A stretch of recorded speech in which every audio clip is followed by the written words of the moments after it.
Hello everyone, today I'm going to be talking to you about Pseudomonas aeruginosa, which is my pathology for Miss Nair's PTA 251 class. Pseudomonas aeruginosa is a gram-negative rod-shaped bacterium that affects humans, animals, and plants. It is the most commonly acquired hospital-based pathogen, and it mainly thrives on warm, moist surfaces. So things like bronchoscopes, respiratory therapy equipment, anything like that, urinary catheters, that is where it's going to thrive. And it also has the ability to swim, which gives it the ability to infect the patient even further. It produces a layer of greenish bluish kind of slime to it on the patient's skin. This is a picture right here on a patient who has diabetes. It's kind of hard to see, but it is on their foot, and it didn't tell me in the picture what happened, but I'm guessing that this patient stubbed their toe or something and they weren't able to feel it, and now they're in the hospital and it's become infected with this. And it also is very distinct by its fruity odor. The doctors can usually tell just by that, and know that that's when they need to test for this specifically. So it usually infects people who are already ill and immunocompromised, patients with cystic fibrosis, diabetes, people with burns, wounds, and neutropenia as a result of chemotherapy.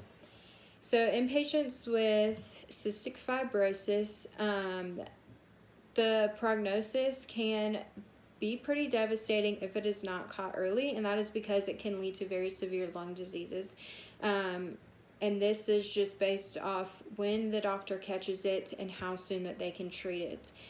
So the prognosis, if it is not treated, is a 50 to 100% mortality rate. However, if it is treated, it usually is a pretty good prognosis. So doctors, as soon as they suspect it, they are going to send a blood culture to the lab to get it tested to see if that's what it really is. And then from here, they will prescribe anti-pseudomonials, which are specific to Pseudomonas infections. So Pseudomonas aeruginosa is actually antibiotic resistant. So scientists are constantly making new antibiotics or new anti-pseudomonials to be able to treat this specific pathogen. So it is very important that the doctor be able to catch it and then be able to go in and quickly prescribe that antibiotic, and then also just look at the antibiotic and make sure that it is right for the patient. So patients with this, unfortunately, already are probably going to have a functional limitation just because of the reason that originally sent them to the hospital. However, this can make them become even more functionally limited, and that is because it can cause ventilator-assisted pneumonia, lung diseases, just sepsis, necrotic tissue. It can cause all of those things, which is going to impair this patient and then make them become even more functionally limited than they already were. So if this patient was already getting up and walking, doing physical therapy pretty well, now they may be set back because of this, because it can cause things like fevers or disorientation. The patient may be having to do more wound care or more wound therapy. So it's just going to really set this patient back, unfortunately. It can even lead to a disability where the patient may have to have a more prolonged stay in the hospital. So the way that physical therapy can help with this is that they can do wound care. So I found a very interesting article on medical grade honey. So interestingly enough, medical grade honey, if used with the gauze that are going to be put on the wound, it can facilitate autolytic debridement, decrease or eliminate wound odor, prevent biofilm formation, and soften necrotic tissue. So that right there just goes ahead and basically does everything that's it goes ahead and just does everything that this thing just needs to survive. It goes ahead and kills off all those things. So biofilm is actually what makes this infection and antibiotic resistant. So it is very important that this medical grade honey decrease this or prevents this, because then it's going to make it more susceptible to be able to be killed off by the pseudomonas. So another thing that physical therapy can do is breathing exercises with patients that have pneumonia or lung diseases, and this would just be part of their treatment with these patients. The next thing, they can do gait training or bed transfer training, bed mobility, things like that.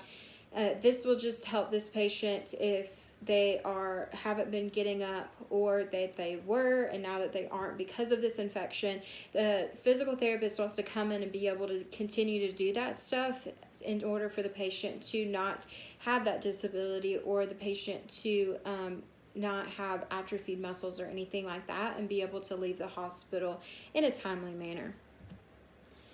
So precautions that the physical therapy or any medical personnel needs to take is proper PPE. And most of the time, if they just abide by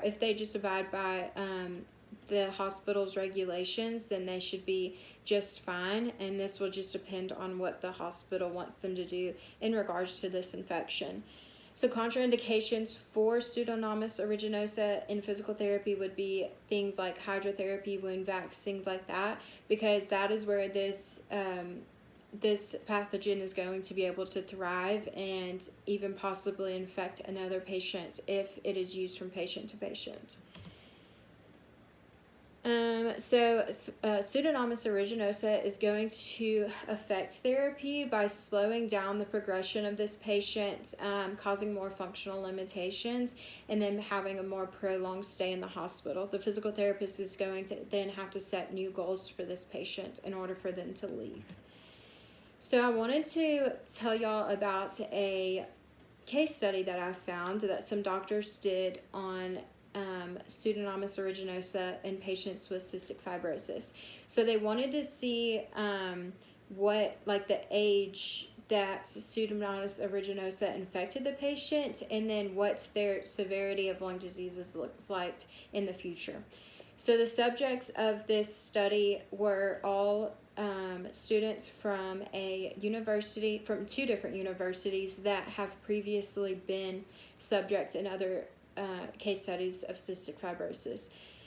So the authors say that Pseudomonas aeruginosa is significant in cystic fibrosis lung diseases and increases 80% with age and adulthood. So they used the subject's respiratory culture data through the CFFPR, which is just all the data that these patients have had previously of their cases of cystic fibrosis and Pseudomonas aeruginosa. They were able to compare the data of the different patients, and they actually found that the patients with more severe lung diseases occurred 5 years, their Pseudomonas aeruginosa infection occurred 5 years earlier than students with mild lung diseases. So in saying this, it is so important that doctors be able to catch this infection early, especially in these patients with cystic fibrosis, and that doctors are just able to go ahead and take that preventative and that antibiotic treatment, and to just go ahead and limit the surfaces that these patients can be exposed to that the Pseudomonas aeruginosa can thrive on. So I hope this was very educational and taught you more about Pseudomonas aeruginosa. Thank you for listening. Bye.